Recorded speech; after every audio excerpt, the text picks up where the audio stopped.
Jesús López Almejo, a quien le mando un abrazo. Profe, ¿cómo te va? Buenas tardes. Hola Vicente, hola Sin Censura, ¿cómo están? Pues aquí contentos de que ya se llegó el viernes para analizar el acontecer internacional, Vicente. Así es.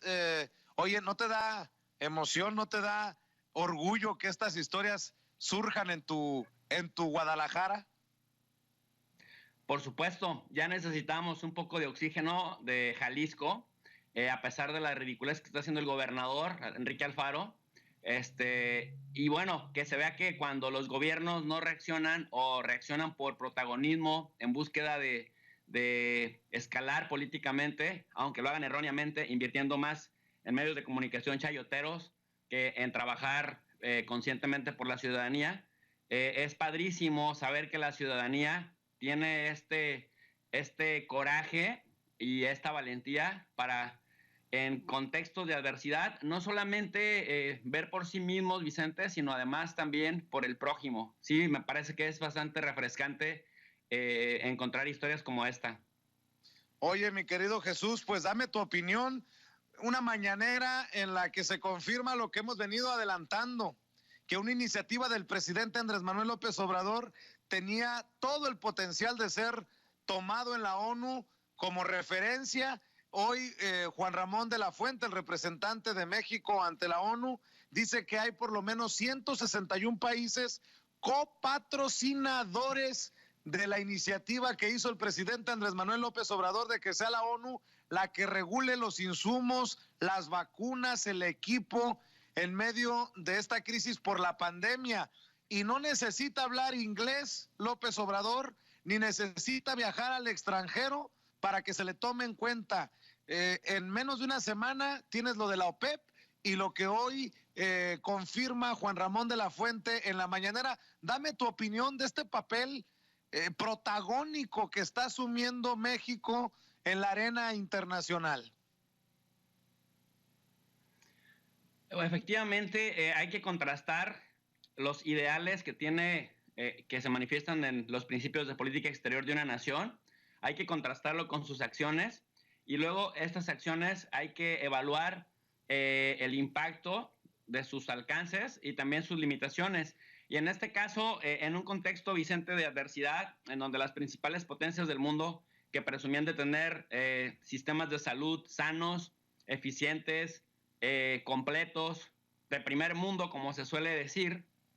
que los vemos colapsados y que no vemos qué rumbo están tomando, porque pues tanto Estados Unidos como Italia, como Francia, como Alemania, como la Gran Bretaña están prácticamente rebasados. Que el hecho de que surja desde el sur imaginario, desde el sur económico, desde el sur social, como en este caso se le conoce a países como México, que es una economía emergente, este tipo de reconocimientos me parece que es también bastante refrescante porque justamente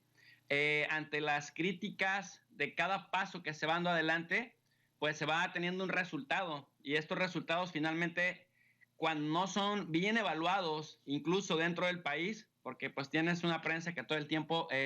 está atacando cualquier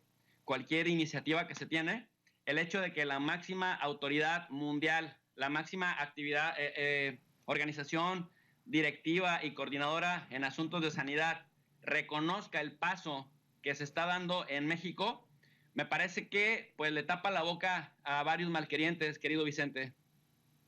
Así es, mi querido Jesús López Almejo, le tapa la boca y creo que marca la pauta. No solamente va el presidente ante las grandes potencias petroleras y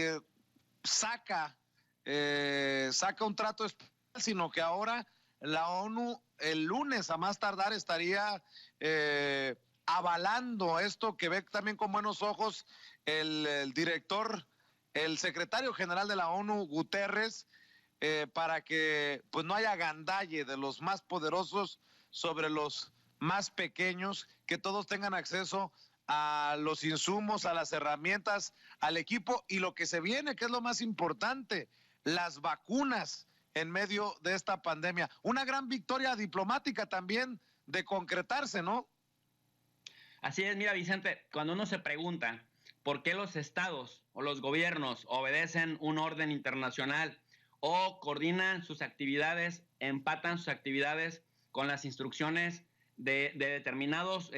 organismos a nivel internacional, tienes tres respuestas. ¿Por qué obedecer o por qué atender? Primero, por miedo al castigo. En caso de que algo falte o que algo falle, pues te pueden castigar. Entonces se obedece por miedo al castigo. ¿Por qué más se obedece, Vicente? Por conveniencia, por autointerés, porque ves que estas directrices te pueden dar la asesoría que de pronto al interior no se tiene. Pero en tercer lugar, y aquí viene lo importante de este tema que me estás planteando, y es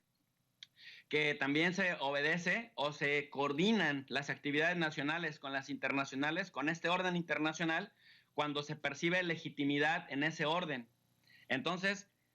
en la medida que la legitimidad se hace presente porque se le reconoce eficiencia, porque se le reconoce vitalidad, porque se le reconoce un mayor alcance de las visiones regionales o de las visiones nacionales, justamente entonces por eso se le percibe legitimidad. Y cuando estas, digamos, organizaciones a las que se les percibe legitimidad y se les ve como autoridad en el tema, hacen un reconocimiento a lo que se está haciendo en un punto del rinconcito del mundo, en este caso México, pues la verdad es bastante plausible, Vicente. Oye, Jesús, y mientras Andrés Manuel López Obrador propone solidaridad y recibe el apoyo de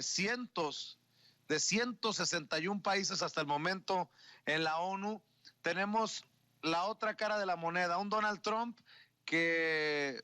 vomita, si me permites, políticamente hablando, contra la Organización Mundial de la Salud, la califica de negligente y le corta el apoyo económico. La primer potencia del mundo, la fuente más importante de ingresos para la Organización Mundial de la Salud, recibe esta noticia hace un par de días y ha provocado reacciones a nivel mundial. Efectivamente, Vicente, como bien lo dices, la Organización Mundial de la Salud es la máxima autoridad administrativa, coordinadora, que lleva las directrices en materia de salubridad y que está asociada con algunos 80 centros de investigación científica en materia de salud, justamente para supervisar pues, temas de pandemias, clasificación de enfermedades transmisibles y no transmisibles, fortalecimiento de los sistemas de salud en el mundo. Y es muy importante porque justamente de lo que emane de la Asamblea Mundial de la Salud al interior de la Organización Mundial de la Salud, pues las directrices, digamos, van y apoyan a los diferentes países del mundo. ¿Qué es lo que está diciendo Donald Trump? Que esas directrices que emanaron de la Organización Mundial de la Salud, que dicho sea de paso, Vicente, hace una labor titánica con menos de 5,000 millones de dólares,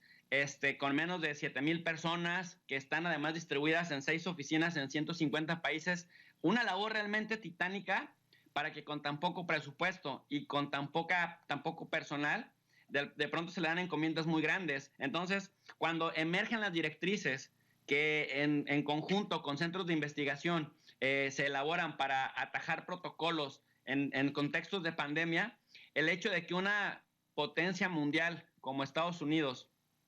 la responsabilice de su mal manejo de la crisis en este contexto de pandemia, habla de que pues la potencia mundial tiene un presidente que no se hace responsable prácticamente de nada, porque si tú recuerdas, Donald Trump todavía en febrero despreciaba el impacto que pudiera tener el COVID, decía que no pasaba nada. En la medida que en Estados Unidos fue creciendo y se fue descontrolando el asunto del COVID al punto de que casi estamos en 700,000 contagiados, en más de 33,000 muertes y que solamente el área de Nueva York ya tiene 275,000 contagiados. O sea, como si Nueva York, si el estado de Nueva York fuera un país, sería el segundo lugar después de Estados Unidos en contagio, más que China, más que Italia, más que España. Ya se acerca a los 20,000 muertos. Entonces, esto no lo hace ni una guerra, ¿no? Digamos que lo que pasó con las Torres Gemelas en Nueva York es nada en comparación con esto que tenemos actualmente con el COVID. Y entonces, ¿qué es lo que dice Donald Trump? Si esto me puede redituar políticamente en contra y puede atentar contra mi reelección,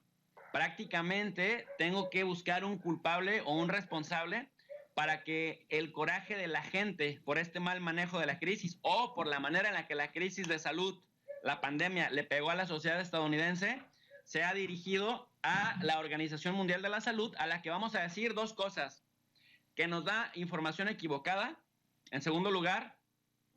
que está operando en otra lógica para afectar a Estados Unidos,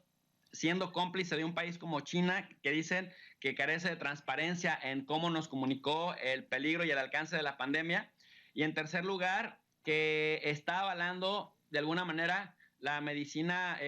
tradicional china,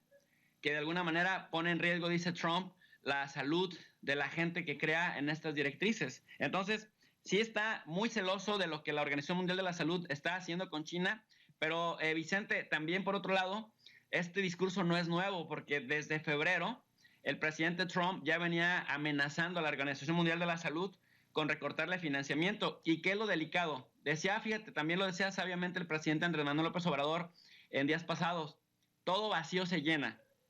Actualmente, para que nuestra gente se dé una idea de lo que estoy hablando, es que de esos 4.400 millones de dólares aproximadamente que recibe como presupuesto la Organización Mundial de la Salud, Estados Unidos es el principal contribuyente, es decir, contribuye con el 22% de ese presupuesto, algunos como 900 millones de dólares anuales.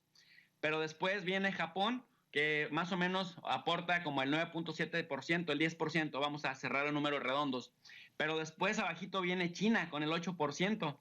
Entonces, China hace 10 años no figuraba en los primeros 15 contribuyentes a la Organización Mundial de la Salud. En la medida que Europa va rebajando o va reduciendo el presupuesto con el que contribuye, China lo va aumentando y China ya está en tercer lugar de principales contribuyentes. Ahora, hay que decir también que no solamente contribuyen los estados, sino también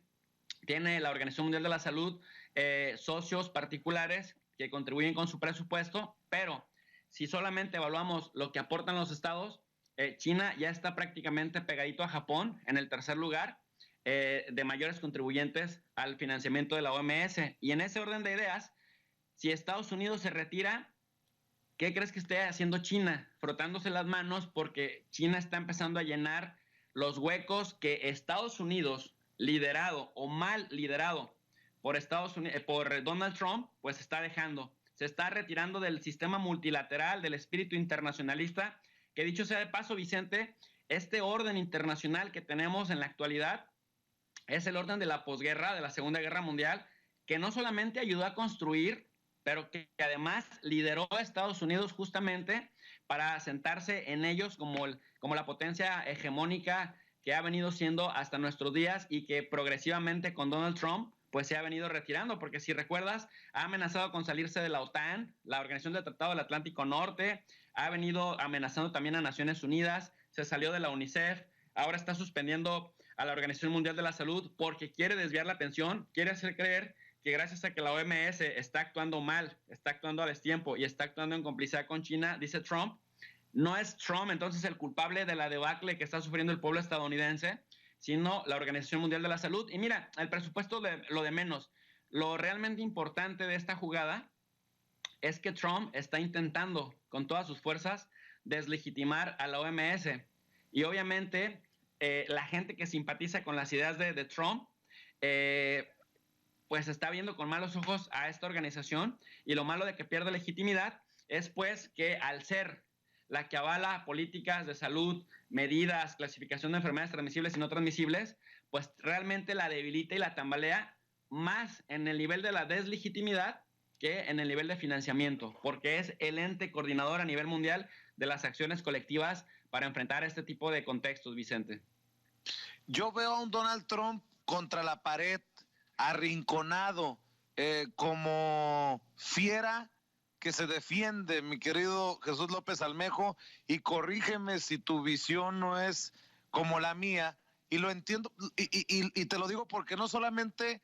anuncia que no le da el financiamiento a la Organización Mundial de la Salud y critica a la organización, a la OMS, sino que además a nivel nacional por ahí anda invocando medidas para poderse convertir en el todopoderoso, incluso desaparecer hasta el Congreso. No me ha quedado muy claro eso, pero Donald Trump ya casi raya en en lo que tanto critica en otros países, ¿no? Así es, definitivamente, el presidente Donald Trump amenazó el miércoles pasado con usar sus potestades constitucionales para suspender las actividades del Congreso de Estados Unidos. Y es que en verdad, como bien lo dices, Vicente, el señor está frustrado porque los legisladores no están en Washington para confirmar a los nominados para ser jueces federales y también para otros cargos gubernamentales. Pero obviamente no están los congresistas en Washington ni los senadores, no porque no quieran, sino porque Estados Unidos está en medio de una emergencia nacional y me parece que está en la peor crisis de su historia en materia de salud. Me parece que no había experimentado una crisis tan salvaje que incluso las mismas autoridades que no tengan competencia para trabajar en el asunto de salud tienen que de alguna manera supeditarse también a estas ordenanzas de emergencia. Y entonces, pues imagínate una reunión de congresistas, de senadores, para confirmar lo que Donald Trump proponga los nominados, pues es ensueño, ¿no? Tendrían que recurrir a la tecnología, discutir las sesiones, pero hablamos de una cuestión de logística muy importante. Entonces, cuando yo reviso cuál es la postura de los juristas y de los constitucionalistas estadounidenses, expertos en el tema, pues prácticamente te dicen que Donald Trump no lo puede hacer porque los senadores y los congresistas no están en Washington, no por gusto, sino por un contexto adverso que pone en riesgo incluso su vida al no ser autoridades competentes para enfrentar temas de salud, que estas nominaciones de jueces federales y de otros cargos gubernamentales pudieran esperar, así como han esperado también el tema electoral. Donald Trump lo que dice es que ha habido falsas sesiones pro forma, que de alguna manera las sesiones pro forma le tienden a dar la forma de una especie de sesión para sacar asuntos emergentes, cláusulas a ciertas leyes, etcétera, pero prácticamente, efectivamente, como dices, Donald Trump está como fiera enjaulada porque siente que vienen los meses para su reelección, no está haciendo campaña y la campaña que está haciendo con estas conferencias al estilo de las mañaneras, se le han salido también de las manos porque los periodistas lo han logrado sacar de sus casillas, a diferencia, por ejemplo, de la paciencia que ha mostrado el presidente López Obrador para explicarle con manzanas y peras a los periodistas o a los reporteros que van a las mañaneras y que incluso les da clases de historia muy pacientemente, que le critican también por hablar lento. Donald Trump se desespera y empieza a agredir física y directamente, bueno, físicamente no, pero directamente les dice, tú eres de un miedo chayotero, eres un fake news, Miria, y entonces tus preguntas no sirve, el que sigue les quita la palabra y entonces esto lo ha hecho ver como una fiera enjaulada, como un intolerante. Y por otro lado, no se le está atribuyendo a Donald Trump, además de un mal manejo de la crisis y de querer atacar Venezuela y de ahora querer relacionar a China con la OMS y querer culpar a la OMS de la crisis de salud que está teniendo Estados Unidos, también se le está percibiendo como alguien al que le interesa más el capitalismo porque la economía se le está cayendo a pedazos. La expectativa de crecimiento es una reducción de menos 5.9% de Estados Unidos. El desempleo ya llegó a 22 millones de personas que han pedido apoyo del gobierno. 22 millones de la población económicamente activa, Vicente, que es una barbaridad para la principal potencia del mundo. Y entonces,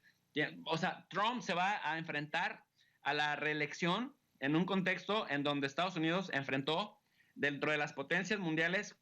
de la peor manera y en el peor contexto de la crisis de salud al COVID. 33,000 muertos hasta la segunda semana de abril del 2020 y todavía esperemos que llegue el verano con casi 700,000 contagios, que para entonces seguramente se acercará al 1,500,000 o a los 2 millones de contagiados y casi a lo que ellos habían pronosticado, ¿no? Unos 100,000 muertes por COVID. Se enfrenta también a un Estados Unidos que se ha ido saliendo del sistema multilateral que ayudó a construir desde la Segunda Guerra Mundial y que lo había puesto como en el plano internacional como la hegemonía. Y por otro lado, no le reduce a la industria militar ni un dólar, pero además aumenta el techo de la deuda, pero prácticamente se va a repartir de forma desigual y los consorcios internacionales que tienen sede en Estados Unidos pues van a seguir siendo rescatados para que se suponga que no caiga la economía, ni se vean dañadas las finanzas, ni se vea dañada la banca internacional. Y si a eso le sumamos que además está siendo percibido como alguien a quien no le está interesando la salud porque está presionando a los gobernadores para que ya relajen las medidas de confinamiento para que se reactive la economía, porque a él lo que le interesa es que prácticamente drásticamente ya salga la gente a trabajar y reactiva la economía y poder decir, de lo perdido se está rescatando algo, pero se encuentra con, ¿qué crees? Aunque las potestades constitucionales de Estados Unidos le dan mucha fuerza al presidente y para que en contextos de emergencia tenga, digamos, discrecionalidad para concentrar más poder, el sistema federalista, ahora pensándolo en términos de la federación versus los estados, pensando en términos del pacto federal, le da mayor margen de autonomía a los estados y son los estados los que tienen que administrar, digamos, o llevar a la práctica cuestiones relacionadas con la salud. En ese orden de ideas, gobernadores como el gobernador de Nueva York, el de New Jersey, el de la misma Florida, el de Illinois, han dicho que están incluso queriendo desobedecer en caso de que Trump, con esta ley discrecional o con esta, digamos, sugerencia de que ya regrese la gente a trabajar, la pueda arriesgar al punto de que se pierdan todavía más vidas por la insistencia de reactivar la economía. Incluso California también está diciendo que no va a atender estas instrucciones de la Casa Blanca. Por lo tanto, lo están haciendo ver como una persona cada vez más aislada y como un líder que no le importa a la población. No sé hasta dónde el crecimiento en el desempleo, Vicente, vaya incluso a hacer ahora sí a sus propios votantes del núcleo duro cambiar de opinión en la medida que cambien las percepciones que tienen del discurso trumpista. Tengo entendido que 22 millones de desempleados en Estados Unidos. 22 millones. Caramba. Hasta ahorita, la segunda semana de abril. Oye, ¿y cómo se siente esta contingencia por allá en Baja California, mi querido Jesús, a un ladito de un California del lado estadounidense que ya ha aprobado incluso apoyo a los indocumentados, pero me preocupa que del lado mexicano Tijuana y Mexicali sean las ciudades en donde más rápidamente se está dispersando el contagio? ¿Cómo vives a nivel, a ras de suelo la contingencia? Mira, en lo tocante a California se ha convertido en un estado ejemplar en cómo se está combatiendo el COVID. Y California tiene una, digamos, metodología muy parecida a la que está impulsando el doctor Gatell en México. Ves que se está anunciando en México que vamos a pasar a la fase 3, ¿no? Pero resulta que muchas de las medidas de la fase 3 nos van a ser familiares porque ya se empezaron a tomar desde la fase 2. Aquellos que están urgiendo y criticando e intentando con su discurso de destrozar al doctor Gatell y cambiar su mala imagen, la buena imagen que se ha formado entre la gente, pues que le están tirando todos los días porque dicen que México está tomando medidas atrasadas, cuando en México en realidad se ha pegado a los protocolos que recomienda la Organización Mundial de la Salud, pero